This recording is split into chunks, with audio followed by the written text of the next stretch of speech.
তোমার এই অ্যাসপিরেন্ট জীবনে স্ট্রাগল লাইফে মানুষ তোমাকে তখনই সম্মান করবে যখন তুমি একটা সরকারি জব ক্র্যাক করবে, আর সেটার জন্য তো তোমাকে পরিশ্রমী হতেই হবে বন্ধু। ডে বাই ডে নিজেকে ইমপ্রুভ করা সিরিজের আজ আমার 64তম ডে।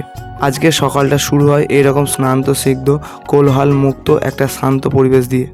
প্রত্যেক বছরের গরমের দুপুরগুলো আমাদের এইভাবে কাটে, মাঠে ঘাটে, লোকের গাছের আম চুরি করে, তারপর সেটাকে কলাপাতা বিছিয়ে আর চাট করে খাওয়া দাওয়া। হেই, আমি শুভদীপ। আজ সকালবেলা মাঠে রানিংয়ের জন্য যখন গেছি তো আমরা কয়েকজন মাত্র এসেছিলাম, আর তখনই দেখি মাঠের পাশ দিয়ে একটা আঁকের গাড়ি যাচ্ছে। তারপর সবাই মিলে ডিসাইড করা হলো যে প্রথম আঁকের রস খাওয়া হবে, দেন রানিং করা হবে। এই গরমে শরীরকে ঠান্ডা করার জন্য আঁকের রসটাই বেস্ট, আর তারপর দৌড়ানোর জন্য আমরা এনার্জিটা পাবো। আর কিছুক্ষণের মধ্যে সকল দাদারা চলে আসে, আর তারপর আমরা আমাদের দৌড় শুরু করে দিই। আর তারপর দৌড় শেষ না হতে হতেই চলে আসে সকলের জন্য পরোটা। আমরা প্রত্যেক দিন দৌড়ে আমাদের শরীরটাকে যতটাই না ভালো করেছি, আর এই একদিন পরোটা খেয়ে ততটাই খারাপ করে ফেলেছি। আসলে দৌড়ানোর পর এসব তো একদমই উচিত না। চলো আমরা এখন সকলে মিলে পরোটা খাই, আর তোমরা চ্যানেলটা সাবস্ক্রাইব করে দিও। তারপর আমি আর আমার বন্ধুর কাল একটা বিয়ে বাড়িতে ইনভিটেশন আছে, আর সেখানে কি দেবো ভেবে না পেয়ে অবশেষে আমরা দুজনে একটা ঘড়ির দোকানে চলে যাই। ঘড়ি কিনতে গিয়ে আমার আর আমার বন্ধুর কোনো রকমেই কোনো ঘড়ি পছন্দ হচ্ছিল না, আর বাজেটও তেমন ছিল না। আর ফাইনালি দুজন মিলে এই ঘড়িটা পছন্দ করি, আর তারপর দাদাটাকে প্যাক করে দিতে বলি। আর তারপর ঘড়িটা ওদিকে প্যাক হতে হতে আমি সামনে আয়না পেতেই একটু স্টাইল মারছিলাম। আর আয়নাতে দেখবে সকলকে একটু বেশি সুন্দর লাগে।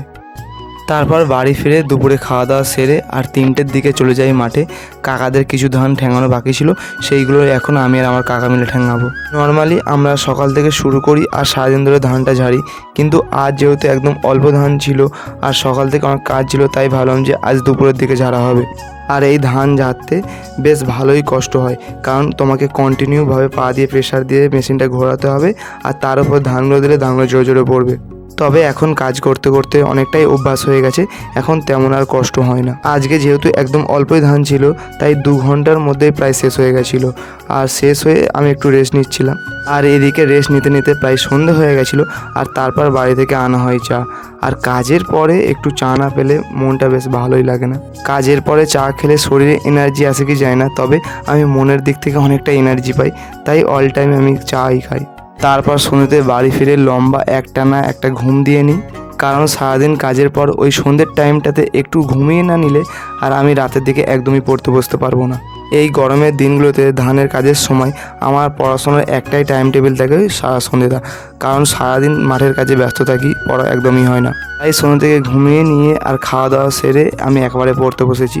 আর আজকে প্রথমে জিকেটা কমপ্লিট করে তারপর অঙ্কটা নিয়ে বসেছি। আর এই কয়েকদিন অঙ্কটা একটু গ্যাপ দিতেই অঙ্কতে অনেকটাই অবনতি হয়েছে। অনেক জানা জানা ম্যাথ আমি পারছি না, বা কিছু কিছু কঠিন অঙ্ক আছে যেগুলো আমি সময়ের মধ্যে নামাতে পারছি না। আর এমন কিছু কিছু অঙ্ক আছে যেগুলো আমি আগে 1 নিমেষে নামিয়ে ফেলতে পারতাম, কিন্তু এই মুহূর্তে আমি নামাতে পারছি না, বা সেটা নামাতে গেলে অনেকটাই সময় লাগছে। আর আসলে এগুলোই হয়েছে আমার প্র্যাকটিসের অভাবে। আর তারপর কিছুক্ষণ সময় নিয়ে আমি অঙ্কটা শেষ করি। আর আজ আমাদের এখানে একটা জেঠিমার স্মৃতির উদ্দেশ্যে একটা খেলা দেওয়া হয়েছিল, আর খেলাটা ছিল প্লাস্টিক বলের শর্ট গ্রাউন্ড ক্রিকেট। আর আমাদের এদিকে এই প্লাস্টিক বলের ক্রিকেটের খেলার প্রচলনটা বেশ ভালোই আছে।